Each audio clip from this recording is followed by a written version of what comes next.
ఇక్కడ మనం చూస్తున్నది ఇది బయోడైజెస్టర్ ట్యాంక్. దీన్ని జీవామృతం తయారు చేసుకొని ప్రకృతి వ్యవసాయం చేసే రైతులు ఇంకా అడ్వాన్స్డ్ జీవామృతం తయారు చేసుకోవడం కోసం దీన్ని ఏర్పాటు చేసుకుంటారు. ప్రకృతి వ్యవసాయం పద్ధతిలో అనేక ఎకరాల్లో వ్యవసాయం చేసినటువంటి రైతు అన్నే ధర్మేంద్ర గారు మనతో పాటు ఉన్నారు. వారు ఏర్పాటు చేసుకున్నటువంటి బయోడైజెస్టర్ ట్యాంక్ ఇక్కడ ఉంది. దాదాపు 40 అడుగుల పొడవు, 10 అడుగుల వెడల్పు, 36,000 లీటర్ల నీటిని నింపగలిగే కెపాసిటీ ఉంది దీనికి. అయితే 15,000 లీటర్ల జీవామృతం మాత్రమే ఇందులో ఉంచుకుంటాము, మిగిలినంతా గ్యాప్ ఉంటుంది. ఇప్పుడు ఇట్లా మనం పైన నడుస్తున్నాం చూసారా, లోపలంతా గ్యాప్ ఉంది కాబట్టి ఇట్లా నడుస్తున్నప్పుడు లోపలికి వెళ్తుంది. సో ఇది జీవామృతం అసలు ఏ విధంగా తయారు చేసుకుంటారు, జీవామృతం కంటే ఇది ఇంకా అడ్వాన్స్డ్ అంటున్నారు, అంటే ఫిల్టరైజ్డ్ జీవామృతం అని చెప్తున్నారు. సో ఎట్లా ఫిల్టర్ అవుతుంది, దీనివల్ల పంటలు సాగు చేస్తున్న క్రమంలో ఏ విధమైన ఉపయోగం ఉంటుంది, దీన్ని ఏ రకాలుగా వాడుకుంటున్నారు, అసలు దీన్ని ఏ విధంగా తయారు చేసుకుంటున్నారు, దీనికి ఎంత ఖర్చు పెట్టుకున్నారనే పూర్తి స్థాయి సమాచారం మనం ధర్మేంద్ర గారిని అడిగి తెలుసుకునే ప్రయత్నం చేద్దాం. ప్రస్తుతం మనం ఉన్న ఈ ఊరు పెదవడ్లపూడి గ్రామం. ఇది మంగళగిరి మండలము, గుంటూరు జిల్లా. గుంటూరు విజయవాడ పట్టణాలకు మధ్యలో అమరావతి రాజధాని సమీపంగా ఈ ప్రాంతము ఉంది. సో వారితో మాట్లాడి వారిని అడిగి తెలుసుకునే ప్రయత్నం చేద్దాం.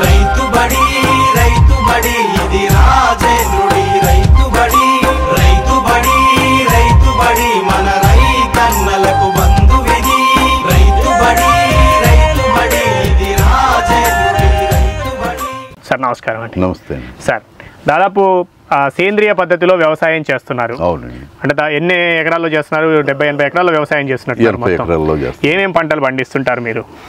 నేను మల్లె తోటలు వచ్చేసి, తర్వాత జామ తోటలు ఉన్నాయండి, మల్ల తోటలు, జామ తోటలు, తర్వాత మొక్కజొన్న, వరి, తర్వాత వాటర్ మెలాను, దాదాపు అన్ని రకాల పంటలు, పూలు, పండ్లు, కూరగాయలు, వరి, ఇట్లాంటి అన్ని పంటలు కూడా సాగు చేస్తున్నారు. సో ఇట్లా ఈ చేస్తున్న క్రమంలో అంటే మొదటి నుంచి మీరు ప్రకృతి సేద్యం చేస్తున్నారా, లేదా సేంద్రియ సేద్యం చేస్తున్నారా, లేదంటే రసాయనిక సేద్యం చేసేవారా? రసాయనిక సేద్యం కొన్నాళ్ళు చేసామండి, తర్వాత ప్రకృతి సేద్యంలోకి వచ్చామండి. పూర్తిగా ప్రకృతి సేద్యం 100% ఎప్పుడు వచ్చామంటే మొన్న మే నుంచే ఈ మధ్య కాలంలోనే వచ్చామండి.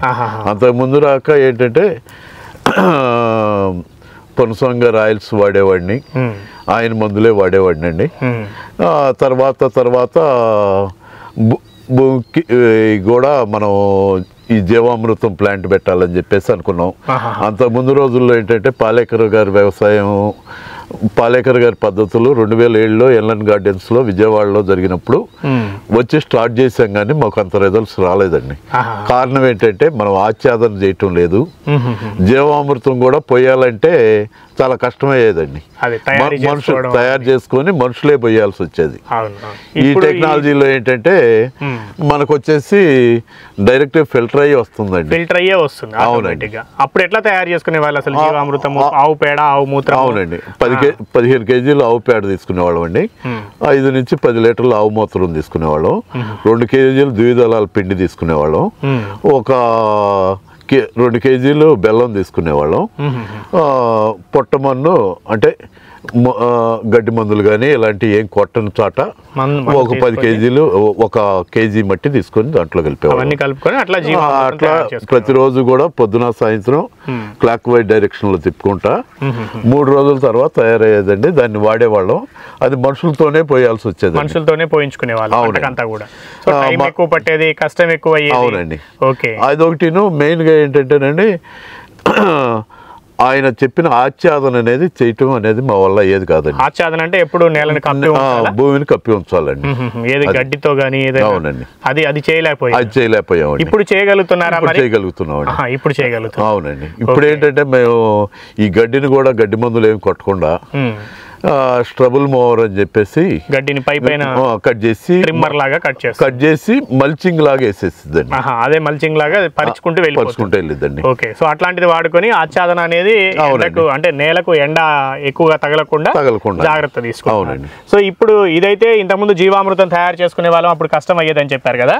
ఇప్పుడు ఈ బయోడైజెస్టర్ ట్యాంక్ పెట్టుకొని ఎన్నాళ్ళు అవుతుంది? ఇది మనకి వచ్చేసి 5 నెలలు అవుతుంది. 6 నెలలు అండి. 6 నెలలు అవుతుంది. అవునండి. అంటే ఈ సెటప్ మొత్తం చేసుకోవడానికి ఎంత ఖర్చు అవుతుంది సార్ సుమారుగా? అంటే మామూలుగా అయితే కనుక అందరూ కొంత హైట్ వరకు కట్టమని చెప్పారండి.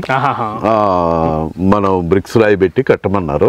నేల మీద వేసుకున్నట్టు నేనేం చేశానంటేనండి ఇసుక దోలు ఇచ్చేసి ఒక 5 ట్రక్కులు ఇసుక దోలు ఇచ్చేసి ఇసుక మీద పెట్టేశానండి. కిందంతా ఇసుక పరుచుకొని దీని మీద అంటే ఇసుక వలన కూడా మనకి ఎలుకలు ఇలాంటివి రావండి. అదే అది. సో అట్లా ఎలుకలకి తావు లేకుండా దీన్ని కొట్టకుండా ఉండేలాగా అట్లా చేసుకున్నారు. అవునండి. సో ఇప్పుడు ఇది 40 అడుగుల పొడవు ఉంటుందా సార్ మొత్తం? అవునండి. 40 అడుగుల పొడవు, 10 అడుగుల వెడల్పు అండి. దాదాపు 36,000 లీటర్ల కెపాసిటీ ఉంటుంది. కానీ ఎంత నింపుకుంటారు ఎప్పుడైనా ఇందులో? 15,000 లీటర్లే నింపుకుంటామండి. 15,000 లీటర్లు కూడా ప్రతిరోజు మనం వాళ్ళు బయో ఫర్టిలైజర్ అని చెప్పేసి ఒకటి ఇది ఇస్తారండి.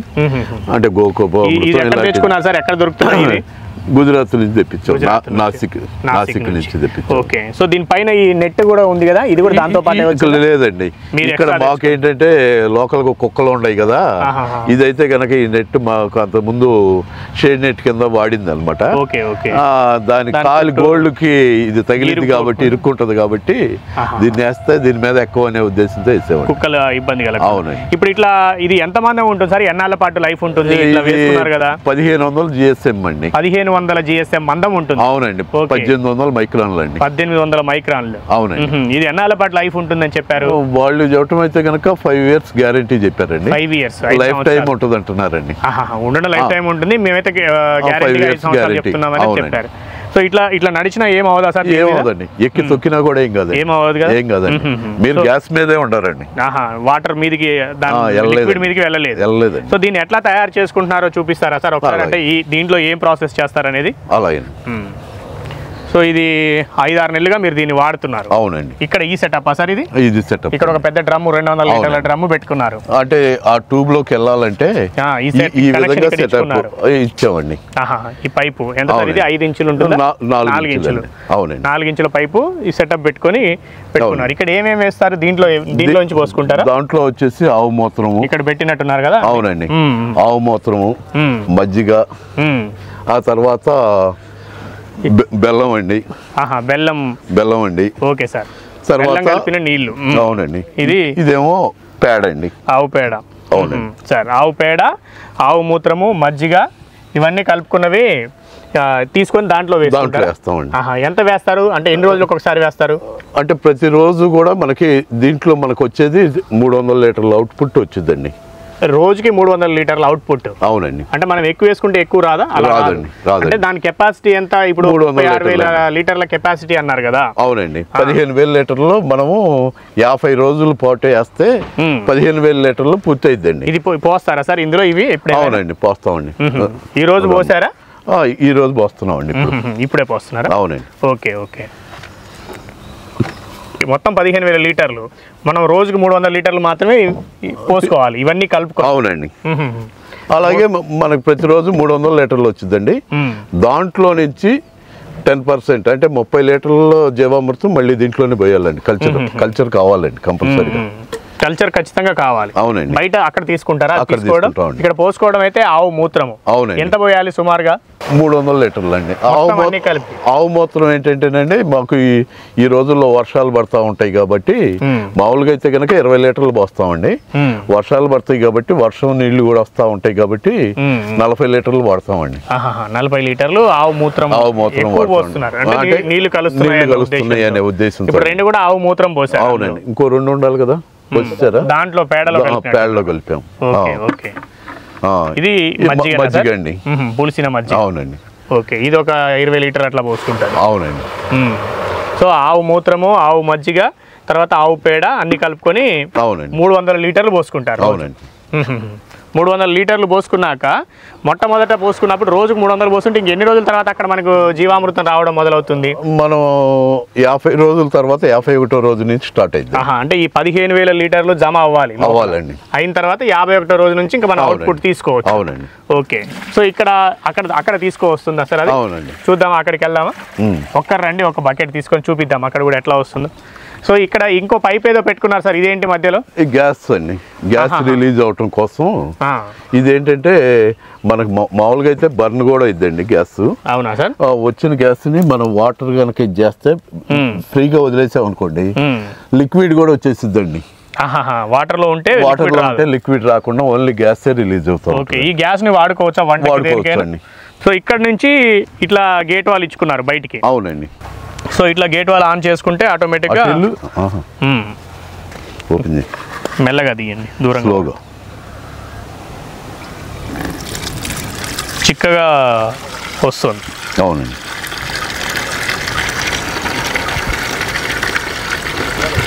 ఇది ఇప్పుడు జీవామృతం అనకూడదా సార్ దీన్ని? ఇది అడ్వాన్స్ జీవామృతం అండి. అడ్వాన్స్ అంటే జీవామృతం కంటే ఇంకా ఎక్కువ పవర్ఫుల్ అండి. పవర్ఫుల్ అన్నట్టు. అవునండి. ఓకే, బయోడైజెస్టర్. ఇదేంటంటే మామూలు జీవామృతాన్నేమో మనం ఏరోబిక్ బ్యాక్టీరియా అంటే ఆక్సిజన్ ని పంపించి తయారు చేస్తామండి, గాలిలో ఉన్న ఆక్సిజన్ తీసుకొని. ఇదేంటంటే ట్యూబ్లో ఎన్రోబిక్ బ్యాక్టీరియా అండి. ఏరోబిక్ బ్యాక్టీరియానేమో అక్కడ మామూలుగా ఓపెన్ పద్ధతిలో జీవామృతం తయారు చేసుకుంటున్న క్రమంలో వాడుకునేది. అవునండి. ఏరోబిక్ బ్యాక్టీరియా అంటారు. ఆక్సిజన్ తీసుకొని బ్యాక్టీరియా పెరుగుతుంది అక్కడ. అవునండి. ఓకే, ఇక్కడ సార్ ఇది ఆక్సిజన్ లేకుండా పెరుగుతుంది. దీని లోపల ట్యాంక్ లోపల పెరుగుతుంది కాబట్టి ఆక్సిజన్ అందుబాటులో లేదు. లేకపోయినా కానీ పెరుగుతుంది కాబట్టి ఎన్రోబిక్ బ్యాక్టీరియా అంటారు. అసలు దానికి దీనికి ఏమైనా తేడా ఉంటుందా అంటే దానికి వాల్యూస్ లో? అంటే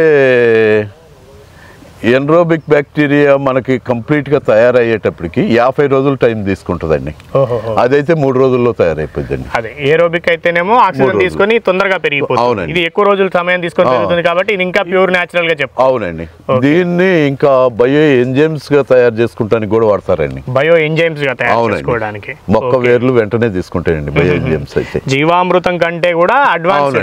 ఇప్పుడు ఇది ఇట్లా తీసుకున్నారు కదా, దీన్ని ఎట్లా వాడుకుంటారు మరి మీరు పంటల్లో? ఏ రకంగా వాడుకుంటారు? డ్రిప్ లో పంపిస్తామండి. డ్రిప్ లో పంపిస్తామండి. పట్టుకోవచ్చు సార్? పట్టుకుంటారా? Okay okay. ఇది డ్రిప్ లో పంపించేసేస్తామండి డైరెక్ట్ గా. డ్రిప్ లో పంపించేస్తారు? అవునండి. డ్రిప్ లో పంపించేసి ఎన్ని రోజులకు ఒకసారి ఎంత భూమికి ఎంత ఇచ్చుకుంటారు? అంటే నేనైతే కనుక దీని వరకు ఒక 30 ఎకరాలకు ఇస్తున్నానండి. 30 ఎకరాలకు ఇస్తున్నారు? అవునండి. ఆవులు కూడా ఉన్నట్టున్నాయి. ఆవులు మొత్తం అన్ని ఎన్ని ఉన్నాయి సార్? ఆవులు ఎన్ని ఉన్నాయి? అక్కడికి వెళ్తూ మాట్లాడుకున్నారండి. 4 ఆవులు ఉన్నాయండి. ఒకటి చిన్న దూడ ఉందండి. 4 ఆవులు ఉన్నాయా సార్? అవునండి. ఏ దేశవాళీ ఆవులేనా? ఒంగోలు జాతిది 2 ఉన్నాయండి సార్. 2 గిరి జాతి అండి. ఒంగోలు జాతి ఆవులు 2 ఉన్నాయి. గిరి జాతి ఆవులు కూడా 2 ఉన్నాయి. మొత్తం 4 ఆవులు. ఆ ఆవుల మూత్రము, ఆవు పేడ తీసుకుంటారు, ఆవు మజ్జిగ అవన్నీ తీసుకొని ఈ బయోడైజెస్టర్ ట్యాంక్ లో వేసుకొని అడ్వాన్స్డ్ జీవామృతం. దీన్ని బయోడైజెస్టర్ అని కూడా అంటారా? బయోడైజెస్టర్ అంటారు. బయోడైజెస్టర్ అని అంటారు. అవునండి. Okay okay. సో బయోడైజెస్టర్ లో పోసుకొని తీసుకుంటారు. దీన్ని డ్రిప్ ద్వారా ఇచ్చుకుంటారు. అవునండి. సో దీన్ని ఇవ్వడం వల్ల పంటకి గతంలో చేసిన రసాయనిక వ్యవసాయంలో అనేక రకాల ఎరువులు, పురుగు మందులు వాడి ఉంటారు కదా మీరు. ఇప్పుడు ఏంటి ప్రయోజనం? మొక్కకి ఏంటంటే రెసిస్టెన్స్ పవర్ డెవలప్ అయిద్దండి. అంటే రోగ నిరోధక శక్తిని డెవలప్ చేసింది. మెయిన్ గా ఈ జీవామృతం చేసే పాత్ర ఏంటంటేనండి, వానపాముల్ని నిద్రలేపిద్దండి. వానపాముల్ని నిద్రలేపుతుంది? అవునండి. అంటే భూమిలో వానపాములు. అవునండి. వానపాములు బాగా యాక్టివ్ గా పనిచేస్తూ ఉంటాయండి. ఇవేనా సార్ ఆవులు? అవునండి. Okay okay. సో ఈ ఆవు పేడ, ఆవు మూత్రం అంతా కూడా ఆ చివర్లో ట్యాంక్ కట్టుకున్నట్టున్నారు. అవునండి. ఆవు మూత్రం అక్కడ కలెక్ట్ అయిద్దండి. ఇక్కడ కలెక్ట్ అవుతుంది. అవునండి. అంటే డౌన్ ఉంది కాబట్టి. అవునండి. ఇట్లా వచ్చేసి ఈ ట్యాంక్ లో కలెక్ట్ చేస్తారు. అంతేనండి. ఓకే, నేరుగా డైరెక్ట్ ఇటు వచ్చేస్తుంది. ఆవు పేడ అనేది సపరేట్ గా తీసుకొని అక్కడ స్టోర్ చేసుకుంటాం. ఓకే. సో ఇట్లా తీసుకొని వేసుకుంటారు. సో ఈ బయోడైజెస్ట్ ఇచ్చుకోవడం వల్ల మొక్కలు రోగ నిరోధక శక్తి పెరుగుతుంది. దానివల్ల ఏమవుతుందంటే పురుగు మందుల వాడకం తగ్గిపోతుంది పూర్తిగా. అవునండి. మరి ఒకవేళ ఇప్పటికి కూడా ఏవైనా పురుగు మందులు లాంటివి వస్తే అప్పుడు ఎట్లా కంట్రోల్ చేస్తారు? పురుగులు వస్తే, తెగుళ్ళు వస్తాయి అంటే నేను హోమియోపతి వాడతానండి. హోమియోపతి అంటే ఇక్కడ కూడా కెమికల్ పెస్టిసైడ్స్ కానీ ఏమి వాడరు? కెమికల్ పెస్టిసైడ్స్ ఏవి వాడరు? అవునండి. తర్వాత హంటిన్ ఆర్గానిక్స్ అని చెప్పి వాళ్ళవి తెప్పించి ఏవైనా ఇక సేంద్రియ వ్యవసాయంలో వాడుకునే ఉత్పత్తులు ఏ ఉంటాయో అలాంటివన్నీ వాడుతూ ఉంటారు. అవునండి. ఓకే. సో ఇట్లా చేస్తున్నారు కదా సార్, మరి ఎలాంటి ఫలితాలు వస్తున్నాయి? ఇప్పుడు ఇదంతా జామ తోట మీదేనా? ప్రూనింగ్ చేసి నిన్న ప్రూనింగ్ చేశారు. సో ఎట్లాంటి రిజల్ట్స్ వస్తున్నాయి మీకు? బాగుంటుందండి. పంట దిగుబడిలో మీరు గతంలో మీకు కూడా అనుభవం ఉంది, ఇది రసాయనిక పద్ధతుల్లో ఎరువులు, పురుగు మందులు వాడి చేసిన అనుభవం ఉంది. ఇప్పుడు మెల్లమెల్లగా తగ్గించుకుంటూ వచ్చారు.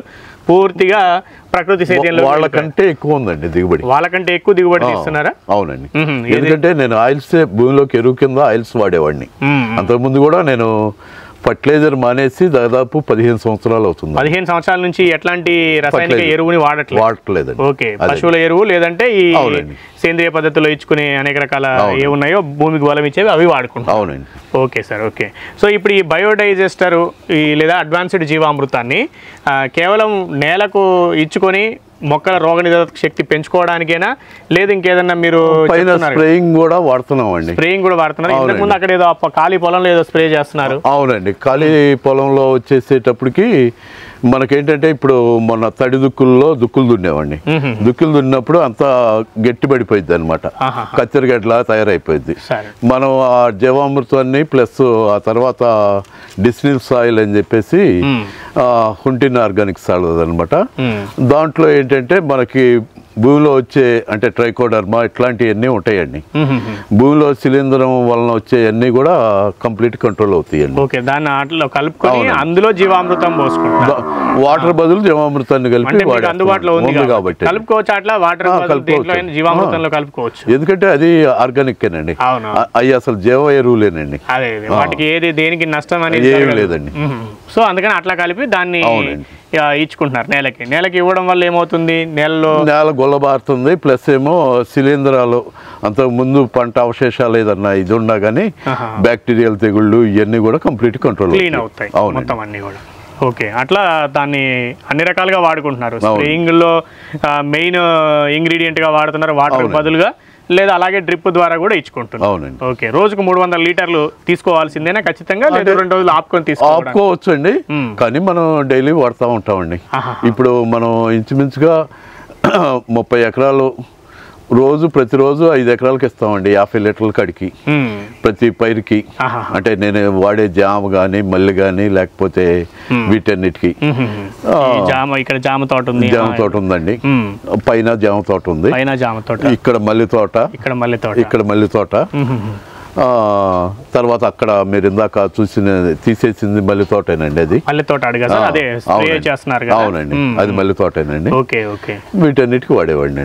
ఆ తర్వాత వరి మాగాని. ఇప్పుడు అక్కడ ఏం వేస్తున్నారు అందులో? అదంతా తీసేశారు. పప్పాయి వేస్తున్నాను. బొప్పాయి సాగు చేయడానికి అందులో నేలని సిద్ధం చేస్తున్నాం అండి. ఓకే, సో అట్లా మీకు దీనికి ఎంత ఖర్చు అయింది మొత్తము ఈ బయోడైజెస్టర్ ట్యాంక్ ఏర్పాటు చేసుకోవడానికి? ఇది మనం అక్కడి నుంచి తెప్పించినప్పుడు 38,000 రూపాయలు బయోడైజెస్టర్ అయిందండి. 38,000 రూపాయలు? అవునండి. ట్యాంక్ కా సార్? ఓన్లీ ట్యాంక్ కి 38,000 రూపాయలు ఖర్చు అయింది. అవునండి.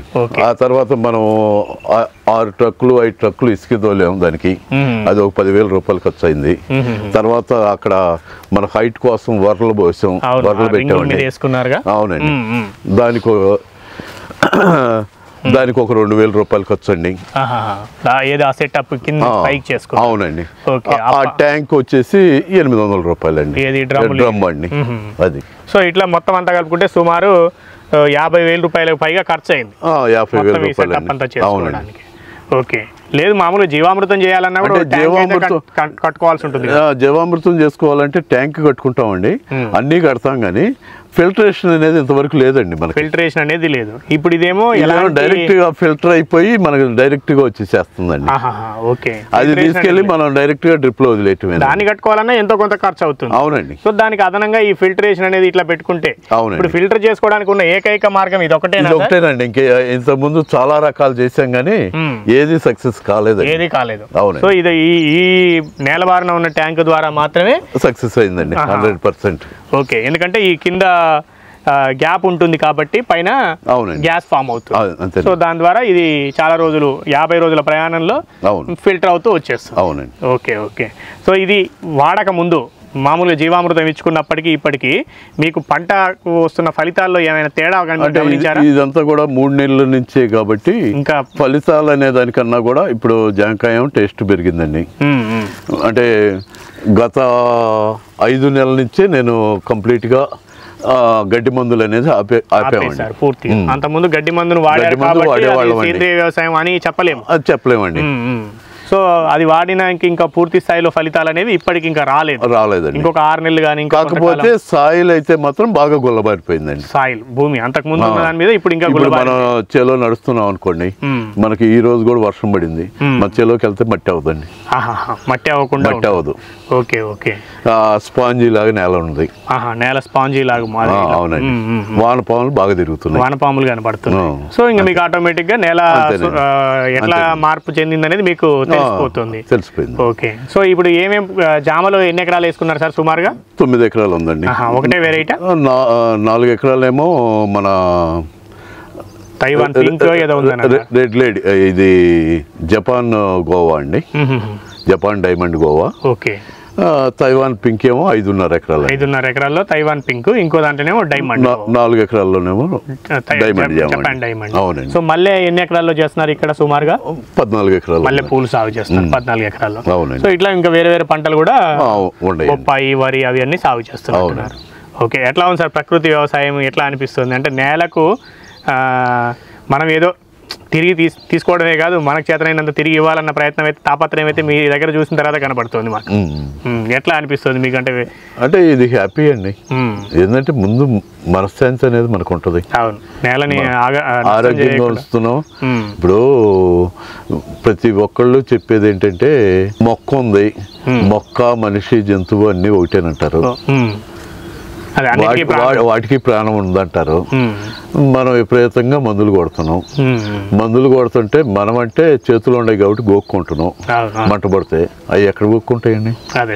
మరి దాన్ని హింసించి మనం పంట సాయం ఎక్కడి నుంచి, పంట ఫలితాలను ఎక్కడ తీసుకోగలం? అదే.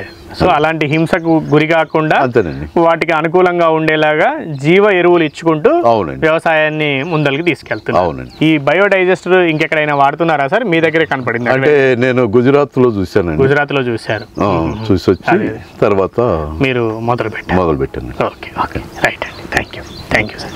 ఇది ధర్మేంద్ర గారు చెప్తా ఉన్నది. ఇక్కడ మనం చూస్తున్న ఈ బయోడైజెస్టర్ ట్యాంకు 5 నెలల క్రితం, సుమారు 5-6 నెలలు అవుతుందని చెప్తున్నారు. ఇది 10 అడుగుల వెడల్పు, 40 అడుగుల పొడవు ఉంది. మొత్తం ఇందులో లోపల 15,000 లీటర్ల ద్రావణం ఉంది. అదంతా కూడా ఇంతకుముందు చూపించాం కదా, ఇక్కడ నుంచి వేసుకుంటున్నారు. ప్రతిరోజు కూడా 300 లీటర్లు వేసుకుంటారనమాట.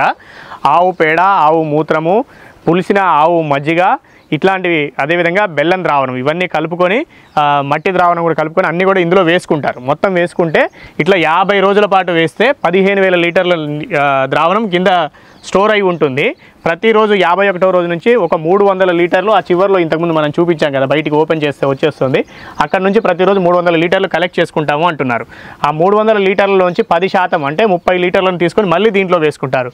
మిగిలిన 270 లీటర్లు మాత్రమే ఆవు పేడ, ఆవు మూత్రం ఇట్లాంటివి ఇచ్చుకుంటారు అనమాట.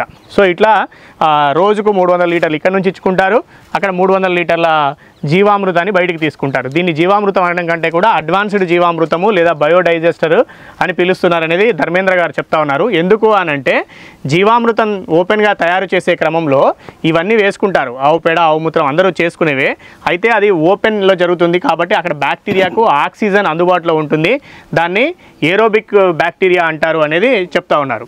అలా కాకుండా ఇక్కడ మాత్రం లోపల బ్యాక్టీరియా ఫామ్ అవుతుంది. ఇది డెవలప్ కావడానికి 50 రోజులు సమయం పడుతుంది. కాబట్టి దీన్ని ఎండ్రోబిక్ బ్యాక్టీరియా అంటారు. అంటే ఇక్కడ ఆ బ్యాక్టీరియాకి ఆక్సిజన్ అందుబాటులో లేదు కాబట్టి ఇది ఎక్కువ రోజుల సమయం తీసుకుంటుంది. కాబట్టి జీవామృతంతో పోల్చినప్పుడు ఇది అడ్వాన్స్డ్ జీవామృతం అని చెప్పవచ్చు. ఎక్కువ పోషకాలను కలిగి ఉంటుంది, ఎక్కువ మేలు చేకూరుస్తుంది అనేది వారు చెప్తున్న దాన్ని బట్టి మనకు అర్థమవుతుంది. దాదాపు 80 ఎకరాల భూమిలో అనేక రకాల పంటలు సాగు చేస్తూ ఉన్నారు. ఇక్కడ ఈ పక్కన తీసుకుంటేనేమో జామ కనిపిస్తుంది, ఇటు మల్లె వేస్తున్నారు. ఇంకా కొంత భూమి అంటే మొత్తం ఒకే చోట కాకుండా బిట్ వైజ్గా ఉంది. సో అనేక రకాల పంటలు వీళ్ళు సాగు చేస్తున్నారు. అన్నిట్లలో కూడా మెల్లమెల్లగా ప్రకృతి వ్యవసాయం వైపు వచ్చామని చెప్తా ఉన్నారు. అంతకుముందు కూడా రసాయనిక ఎరువులు అయితే దాదాపు 15 సంవత్సరాలుగా ఇప్పటి వరకు వాడలేదు అనే విషయాన్ని కూడా వారు చెప్తా ఉన్నారు. కాకపోతే కలుపును నివారించుకోవడం కోసం తప్పనిసరి పరిస్థితుల్లో గడ్డి మందును వాడుకుంటూ వచ్చాము. ఇప్పుడు ఒక 7-8 నెలలుగా గడ్డి మందును కూడా పూర్తిగా ఆపేశాము. కాబట్టి ఇక్కడ నుంచి పూర్తిగా సేంద్రియ వ్యవసాయమే చేస్తున్నామని చెప్తున్నారు. చూసాం కదా, మనం 4 ఆవులు పెంచుకుంటున్నారు. ఆవుల నుంచి వచ్చినటువంటి ఆవు పేడ, ఆవు మూత్రం, ఆవు మజ్జిగ అలాంటివన్నీ కలెక్ట్ చేసుకొని ఈ జీవామృతాన్ని తయారు చేసుకుంటున్నారు. ఈ అడ్వాన్స్డ్ జీవామృతాన్ని రోజు డ్రిప్ లైన్ల ద్వారా ఏ పంటకి ఇచ్చుకోవాలనుకుంటే ఆ పంటకి దాదాపుగా 50 లీటర్లు అట్లా ఇస్తూనే ఉంటాము అని చెప్తున్నారు. ఇచ్చుకోవడంతో పాటు స్ప్రే చేసే మందుల్లో కూడా నీళ్లకు బదులుగా ఈ జీవామృతాన్ని కలిపి స్ప్రే చేయిస్తున్నారు. ఇంతకుముందు కూడా బొప్పాయి నాటుకోవడం కోసం ఏర్పాటు చేసుకుంటున్న దుక్కిలో కూడా అదే స్ప్రే చేయిస్తున్నారు ఈరోజు. అందులో కొన్ని రకాల ఆయిల్స్, ఎందుకంటే నేలలో దాని సారాన్ని పెంచడానికి, అదేవిధంగా ట్రైకోడర్మా, సూడోమోనాస్ ఇట్లాంటివి కలిసి ఉన్నటువంటి కొన్ని రకాల ఆర్గానిక్ ఉత్పత్తులను వేసుకొని అందులో నీళ్లు బదులుగా ఈ జీవామృతాన్ని కలుపుకొని దాన్ని స్ప్రే చేస్తున్నారు. దానివల్ల ఏమవుతుందంటే నేల గుల్లబారుతుంది. నేలలో ఉన్న గత పంటల తాలూకు అవశేషాలు ఏవైనా మిగిలి ఉంటే, వాటికి ఏవైనా రోగాలు సోకి ఉంటే, తెగులు సోకి ఉంటే అవన్నీ కూడా పూర్తిగా నిర్మూలించడానికి, నేల గుల్లబారడానికి కూడా ఈ ప్రక్రియ చాలా ఉపయోగపడుతుందని చెప్తున్నారు. అయితే అంతకు ముందుతో పోలిస్తే ఇప్పుడు జీవామృతం వాడుకున్నప్పటికీ ఈ అడ్వాన్స్డ్ జీవామృతం అంటే ఈ జీవామృతాన్ని ఫిల్టర్ చేసుకోవడం అన్నమాట. ఇన్ని రోజులు ఈ ప్రయాణం కొనసాగుతుంది 50 రోజులు కాబట్టి ఇందులో ఫిల్టర్ అవుతుంది అంటున్నారు. ఈ ఫిల్టర్ అయిన దానివల్ల గతంతో పోలిస్తే ఇంకా భూమి గుల్లబారినట్టుగా మాకు కనిపిస్తోంది. కాయల తీరు, రుచి కూడా మారినట్టుగా కూడా కొంతవరకు అనిపిస్తుంది అని చెప్తున్నారు. ఇంకా పూర్తి స్థాయి రిజల్ట్స్ రావాలంటే ఇంకొక 5-6 నెలలు కానీ ఒక సంవత్సరం కానీ గడిస్తే వాళ్ళు కొన్ని పంటలు పూర్తి చేస్తారు. అప్పుడు దీనివల్ల ఇంకా ఏ విధమైన రిజల్ట్స్ వచ్చాయనే విషయాన్ని ఇంకా బాగా చెప్పడానికి అవకాశం ఉంటుంది. సో ఎక్కడైనా ఎవరైనా ప్రకృతి పద్ధతిలో ప్రకృతి వ్యవసాయం చేస్తున్నా లేదా సేంద్రియ పద్ధతిలో అనేక రకాల పద్ధతుల్లో వ్యవసాయం చేస్తూ ఉంటారు కాబట్టి చాలామంది జీవామృతం వాడుతూనే ఉంటారు. ఈ అడ్వాన్స్డ్ జీవామృతం సిస్టమ్ని వాడుకోవడం వల్ల ఇంకా ఎక్కువ అదనపు ప్రయోజనాలు ఉంటాయనేది ధర్మేంద్ర గారు చెప్తున్నారు. దీనికి మాత్రం వీళ్ళు దాదాపు 50,000 రూపాయల వరకు ఖర్చు పెట్టుకున్నారు. గుజరాత్ నుంచి ఈ ట్యాంక్ను తెప్పించుకున్నాము, బయోడైజెస్టర్ ట్యాంక్ అని చెప్తున్నారు. ఇది దాదాపు ఎంత సార్ మందం? 1500 మైక్రాన్ల జిఎస్ఎం మందం ఉంది. 1800 మైక్రాన్ల మందంతో ఉంది అని చెప్తున్నారు. సో దీన్ని ఏమి ఇబ్బంది కలగదు. 5 సంవత్సరాల పాటు ఉంటుంది. 38,000 రూపాయలు పెట్టి దీన్ని తెచ్చుకున్నాము. తర్వాత ఇట్లా 4 ఇంచుల పైపు తోటి ఈ ట్యాంక్కు కనెక్షన్ ఇచ్చుకున్నారు. ఈ ట్యాంక్ హైట్ నుంచి రావాలి కాబట్టి దీనికి ఇట్లా రింగులు వేసుకున్నారు. ఆ ట్యాంక్ కింద కూడా కొంతమంది ప్లాట్ఫామ్ కట్టుకోమని చెప్పారు, కానీ మేము ప్లాట్ఫామ్ కట్టలేదు. ఇసుక పోసుకొని ఒక 5 ట్రక్కుల ఇసుక పోసి ట్రాక్టర్ తోటి దాని కింద వేసుకున్నాం. ఎందుకంటే ఎలకలు లాంటివి రాకుండా ఉండడం కోసం అని చెప్తున్నారు. సో ఎక్కడైనా ఎవరైనా చేయాలనుకుంటే ఇట్లాంటిది ఎవరైనా చేసిన వాళ్ళ దగ్గరికి వచ్చి చూసి అది వారికి ఏ విధంగా ఉపయోగపడుతుందో అడిగి తెలుసుకొని ఆ తర్వాత మనం కూడా ఆలోచించి నిర్ణయం తీసుకుంటే మంచి ఫలితం పొందడానికి అవకాశం ఉంటుందని రైతుబడి సూచిస్తోంది. వారికి చాలా అనుభవం ఉంది, అనేక రకాల పంటలు సాగు చేస్తున్నారు. ప్రస్తుతానికైతే పంటలు లేవు ఏవి కూడా. సెప్టెంబర్ నెలలో ఉన్నాము. జామ ఇప్పుడు దిగుబడి రావడం లేదు. మల్లెలు కూడా ఇంకా కొద్ది రోజులైతే బాగా పూస్తాయి కదా సార్, అంతేనా? జనవరి నుంచి బాగా పూస్తాయి అని చెప్తున్నారు. ప్రకృతి వ్యవసాయం పద్ధతిలో, సేంద్రియ పద్ధతిలో సాగు చేస్తున్న జామలు ఎట్లా పండిస్తున్నారు, లేకపోతే మల్లెపూలు ఏ విధంగా సాగు చేస్తున్నారనే వారి అనుభవాన్ని రాబోయే వీడియోలో ఖచ్చితంగా అడిగి తెలుసుకునే ప్రయత్నం చేద్దాం. ఇంకా ఎక్కువ మంది రైతులకు వారి అనుభవాన్ని వివరించే ప్రయత్నం కొనసాగిద్దాం. మనం మరొక వీడియోలో మరొక వ్యవసాయ సంబంధిత విషయంతో మళ్ళీ కలుద్దాం. అంతవరకు సెలవు. నమస్తే.